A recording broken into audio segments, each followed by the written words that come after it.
एक लड़की सोच रही थी कि क्या सच में पापियों को मरने के बाद नरक में सजा मिलती है। इसे साबित करने के लिए उसने एक डरावना फैसला लिया।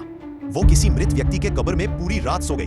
उसका छोटा भाई ऊपर एक लकड़ी की पट्टी रख चुका था ताकि बाहर की हवा भी अंदर ना आ सके।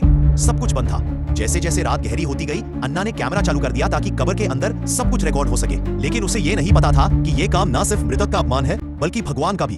अन्ना उसी कब्र में उस मृतक के साथ लेटी रही, कमर दर्द से जूझती रही, पर कुछ भी नहीं हुआ, बल्कि अन्ना वही सो गई। सुबह उसके भाई उसे ले जाने आए, पर अन्ना को पता नहीं था कि वो एक अजीब दुनिया में फंस गई है।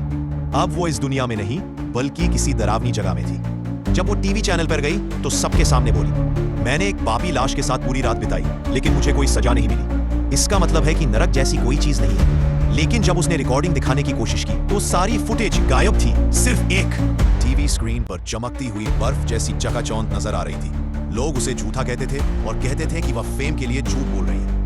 शर्मिंदा होकर अन्ना वहां से चली गई। जैसे ही वह घर पहुंची, उसे कब्रिस्तान की फुसफुसाहट सुनाई देने लगी। उसके आसपास अजीब घटनाएं होने लगी।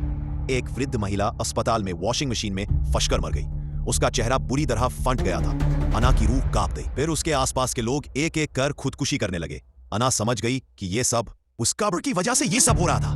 वो वापस कब्र पे गई और तब्बूत खोल दिया, लेकिन उसमें कोई लाश नहीं थी। अचानक जमीन हिलने लगी और अन्ना कब्र के गड्ढे में गिर गई। वो और गहराई में डूबती गई। अचानक वो एक अंधेरे गड्ढे में गिर पड़ी। जब उसने अपनी आंखें खोली तो उसे पता चला कि वो अभी भी कब्र के अंदर है। बाहर निकलना बस एक सपना था।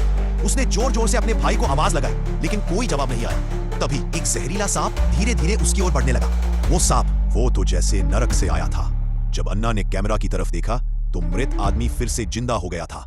अब वो नरक की सजा भुगत रहा था, क्योंकि अन्ना ने एक पवित्र नियम तोड़ा था। उसे भी सजा मिली।